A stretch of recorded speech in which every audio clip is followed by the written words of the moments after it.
விவாகரத்து கேஸ வாபஸ் வாங்கலாம்னு முடிவெடுத்திருக்காங்களா? ஹாய் ஃப்ரெண்ட்ஸ், எல்லாருக்கும் வணக்கம். சின்ன மருமகள் சீரியல்ல நாளைக்கு எபிசோட்ல என்ன நடக்க போகுது அப்படின்னு தாங்க இந்த வீடியோல பார்க்க போறோம். தமிழ்ச்செல்வி கிட்ட சாரி கேட்டுட்டே இருக்காரு சேது. பட் அவங்க மன்னிக்கவே இல்லை. அதுக்கப்புறமா வந்துட்டு எப்படி என்ன பண்ணலாம் அப்படின்னு சொல்லிட்டு பாட்டு பாடுறாங்க. ஒய்ஃப் வந்துட்டு மன்னிச்சிரு அப்படிங்கிற மாதிரி, மன்னிப்பாயா அந்த மாதிரிலாம் சாங் பாடிட்டே இருக்காங்க. அதெல்லாம் கேட்டுட்டு அவங்களும் பதிலுக்கு பாட்டு போடுறாங்க. அப்ப கருப்பு கேட்கிறாரு, ஏமா டான்ஸ் ஆடியும் பார்த்துட்டான், பாட்டு பாடியும் உன்கிட்ட மன்னிப்பு கேட்டா, இதுக்கு மேல என்னதான் செய்யணும்னு நீ நினைக்கிற அப்படின்னு சொல்லிட்டு தமிழ்ச்செல்வி கிட்ட கேட்கிறாரு. அப்ப தமிழ்ச்செல்வி எதுவுமே பேசாம நிக்கிறாங்க. அதுக்கப்புறமா என் மனசை கஷ்டப்படுத்திட்டு திருப்பி மன்னிப்பு கேட்டா சரியா போச்சா அப்படின்னு சொல்லிட்டு போயிடுறாங்க. அதுக்கப்புறமா அடுத்த நாள் எல்லாருமே நின்னு பேசிட்டு இருக்காங்க. அப்போ மலரு எல்லாருமே இருக்கும்போது சேது சொல்றாரு, நான் எவ்வளவோ மன்னிப்பு கேட்டு என்னென்னமோ பண்ணிட்டேன். ஆனா கொஞ்சம் கூட அவ பிடி கொடுக்கவே மாட்டேங்கிறா. இவ்ளோ தூரத்துக்கு பிடிவாதம் பிடிச்சா நான் என்னதான் செய்யறது? பண்ணது தப்புதான் அப்படின்னு சொல்லிட்டு உணர்ந்து நான் மன்னிப்பு கேட்டேன். ஆனாலும் அவ வந்துட்டு மன்னிக்கவே மாட்றாளே அப்படின்னு சொல்லிட்டு சேது சொல்லிட்டு இருக்காங்க. அப்ப மலர் வந்துட்டு, ஏமாமா பேசாம அந்த டைவர்ஸ் கேஸ வாபஸ் வாங்கிருங்க அப்படின்னு சொல்றாங்க. அப்ப சேது வந்துட்டு, எவ்வளவு பெரிய விஷயத்த இவ்வளவு சர்வ சாதாரணமா சொல்லிட்ட அப்படிங்கிறாங்க.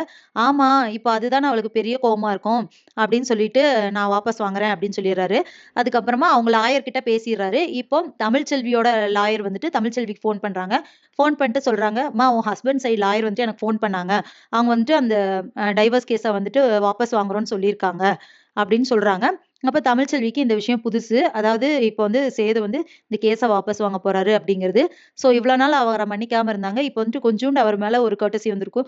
சரி, நம்ம மேல அன்பு இருக்க போய் தானே இப்ப இந்த கேஸ வாபஸ் வாங்குறாரு அப்படின்னு சொல்லிட்டு. அப்ப அவங்க யோசிச்சுட்டு இருக்காங்க. இப்ப சேது வராரு. அப்போ வந்துட்டு சொல்றாரு, நான் மன்னிச்சிரு தமிழ்ச்செல்வி. நான் ஏதோ கோவத்துல குடிச்சிட்டு அப்படி பேசிட்டேன். நான் பேசின தப்பு தான்.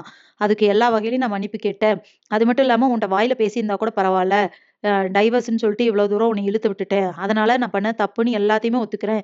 இப்ப கேஸ வாபஸ் வாங்குறதுக்கும் சொல்லிட்டேன் நானு. இதுக்கு மேல நான் என்ன பண்ணாதான் நீ ஒத்துக்குவ எனக்கு தெரியல. ஆனா என்ன மன்னிச்சிரு, நான் பண்ண தப்புதான்னு சொல்லிட்டு உணர்ந்துட்டேன் அப்படின்னு சொல்றாரு. இத கேட்டுட்டு தமிழ்ச்செல்வி பேசாம நிக்கிறாங்க. சோ இதுக்கப்புறம் அவங்க என்ன முடிவு எடுக்க போறாங்க? அவர் இவ்வளவு தூரம் மன்னிப்பு கேட்டாரு அப்படின்னு சொல்லிட்டு அக்செப்ட் பண்ணிக்குவாங்களா?